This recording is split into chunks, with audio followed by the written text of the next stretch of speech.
ভাবুন তো, একদিকে একটা ঐতিহাসিক থ্রিলার, রক্তের দাগে ভরা, আর ঠিক তার পাশে রাখা আছে আধুনিক জীবনের যন্ত্রণা নিয়ে লেখা একটা কবিতার বই।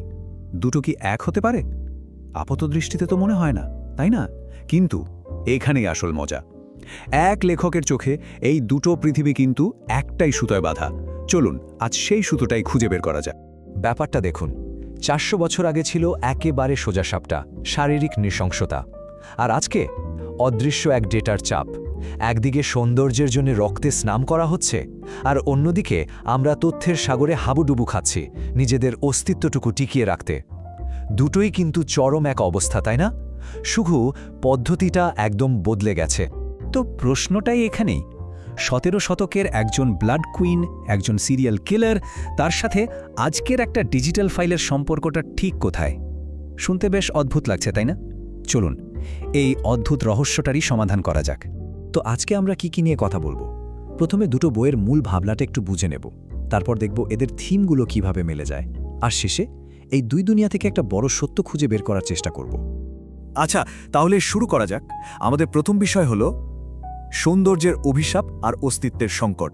মানে সমাজ কিভাবে সে 400 বছর আগেই হোক বা আজকেই হোক মানুষের উপর একটা আদর্শ চাপিয়ে দেয়, আর সেই চাপের তলায় পড়ে একজন মানুষ কিভাবে ভাঙে বা হয়তো নিজেকে নতুন করে গড়ে তোলে। আসলে কি জানেন, এই যে একটা অসম্ভব পারফেক্ট হওয়ার চাপ, এটা কিন্তু নতুন কিছু না, এটা সব সময়ই ছিল। যুগ যুগ ধরেই সমাজে এই বোঝাটা আমাদের উপর চাপিয়ে আসছে। শুধু যেটা বদলেছে সেটা হলো এই চাপ দেওয়ার কৌশলটা আর তার নৃশংসতার ধরনটা। যেমন ধরুন রক্তের রানী উপন্যাসের কথা। এলিজাবেথ বাথরি নিজের যৌবন ধরে রাখার জন্য কি করেছিলেন জানেন? 650 জনেরও বেশি কুমারী মেয়ের রক্ত। ভাবা যায় সৌন্দর্যের জন্য চাপের কি ভয়ঙ্কর, কি শারীরিক একটা মূল্য। আর এদিকে আজকের চাপটা দেখুন, কাজী অ্যাডামের কবিতাগুলো কি বলছে। আধুনিক রাষ্ট্র নাকি আমাদের সবকিছু নিয়ন্ত্রণ করতে যায়। ভালোবাসা, স্বপ্ন, এমনকি আমাদের অনুভূতি, সবকিছুর জন্যই যেন একটা অদৃশ্য লাইসেন্স লাগবে। এখানে কোনো রক্তারক্তি নেই, কিন্তু আছে আমলাতন্ত্রের একটা ঠান্ডা শীতল ফাঁস। তাহলে পার্থক্যটা কোথায় দাঁড়ালো? তখন আদর্শ ছিল চিরযৌবন আর সৌন্দর্য, হাতিয়ার রক্ত আর সহিংসতা, আর দাম দিতে হতো মানুষের জীবন দিয়ে। আর এখন আদর্শ হলো একটা সাজানো গোছানো ডকুমেন্টের জীবন। হাতিয়ার হলো ফর্ম আর আমলাতন্ত্র, আর মূল্য আমাদের আত্মা, আমাদের ভেতরের মানুষটা। আচ্ছা, এবার আসা যাক দ্বিতীয় পয়েন্টে, রক্তের শক্তি আর ডেটার কারাগার। মানে এই দুই দুনিয়ায় ক্ষমতাটাকে কিভাবে ব্যবহার করা হচ্ছে। একদিকে ক্ষমতাটা ছিল খুব সরাসরি, খুব নৃশংস, আর অন্যদিকে ক্ষমতাটা অদৃশ্য কিন্তু অনেক বেশি, যাকে বলে কৌশলপূর্ণ। উপন্যাসটাতে এলিজাবেথের খুনগুলোকে কিন্তু শুধু খুন হিসেবে দেখানো হয়নি, ওটাকে দেখানো হয়েছে এক ধরনের বিকৃত শিল্পচর্চা হিসেবে, মানে ক্ষমতার একটা নির্লজ্জ পাশবিক প্রকাশ। রক্তটা ওখানে শুধুই রক্ত নয়, ওটা ছিল ক্ষমতার আসল প্রতীক। আর আজকের দিনের নিয়ন্ত্রণটা কেমন? কবিতার বইটা বলছে আমাদের ভালোবাসাটাও যেন এখন টেকনোলজির ভাষায় বাঁধা। আমাদের আবেগগুলো সব এনক্রিপ্টেড, কান্নাগুলো ব্যাকআপ করা, আর সম্পর্ক পাসওয়ার্ড ভুলে গেলেই যেন সব শেষ, সব ডিলিটেড। ক্ষমতাটা এখানে অদৃশ্য, কিন্তু সেটা আমাদের গভীরতম অনুভূতিগুলোকে একটা ডেটার কারাগারে আটকে রেখেছে। এই বইয়ের একটা লাইন আছে যেটা একেবারে বুকে গিয়ে লাগে। প্রশ্নটা হলো, প্রেমের ঔরস কি ফুল নাকি একটি রাষ্ট্রীয় নথি? ভাবুন তো একবার, ভালোবাসা যেটা মানুষের সবচেয়ে খাঁটি একটা অনুভূতি হওয়ার কথা, সেটাও কি আজ স্রেফ একটা সরকারি কাগজ? এই একটা প্রশ্নই বুঝিয়ে দেয় আজকে নিয়ন্ত্রণটা ঠিক কতটা গভীরে পৌঁছে গেছে। তো এই যে এত সব বাইরের চাপ, এর ফলে মানুষের মনের ভেতরে কি হয়? এবার আমরা সেই দিকে যাব, দেখব এই দুই বইয়ের চরিত্রদের ভেতরের পৃথিবীটা, তাদের ভাঙা গড়ার গল্পটা। দেখুন, দুটো গল্পেই কিন্তু মানুষের সত্তাটা ভেঙে টুকরো টুকরো হয়ে যাচ্ছে। উপন্যাসের সমাজের চাপে একজন নারী ধীরে ধীরে দানবে পরিণত হচ্ছে, আর কবিতায় একজন আধুনিক প্রেমিক নিজের অপরাধবোধ আর খণ্ডিত পরিচয়ের সাথে লড়ছে। গল্প আলাদা, প্রেক্ষাপট আলাদা, কিন্তু ভেতরের যন্ত্রণাটা একদম এক।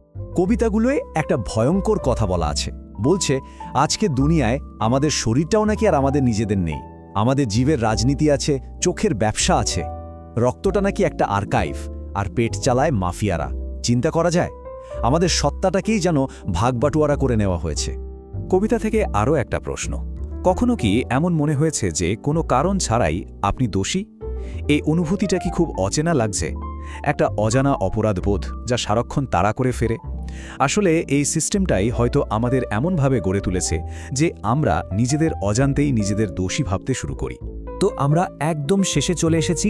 এখন সময় হয়েছে এই দুটো আলাদা গল্পকে এক জায়গায় এনে দেখার, বোঝার চেষ্টা করার যে এই দুটো আয়না আসলে আমাদের মানব অস্তিত্বের কোন চিরন্তন সত্যটাকে দেখাচ্ছে। উপন্যাসের একটা চরিত্র ডক্টর লীলা শেকেলি একটা অসাধারণ কথা বলেছিলেন। এই আয়না ভেঙে গেছে, কিন্তু তার প্রতিচ্ছবি এখনও বেঁচে আছে। কথাটা খুব সত্যি, তাই না? ইতিহাস বা সাহিত্য তো এমনই এক আয়নার মতো। আয়নাটা হয়তো ভেঙে গেছে, কিন্তু তাতে যে মানুষের কষ্ট, সংগ্রাম আর স্বপ্নের প্রতিচ্ছবি, সেটা আজও জীবন। তার মানে এই দুটো বই আসলে দুটো ভাঙা আয়নার টুকরো।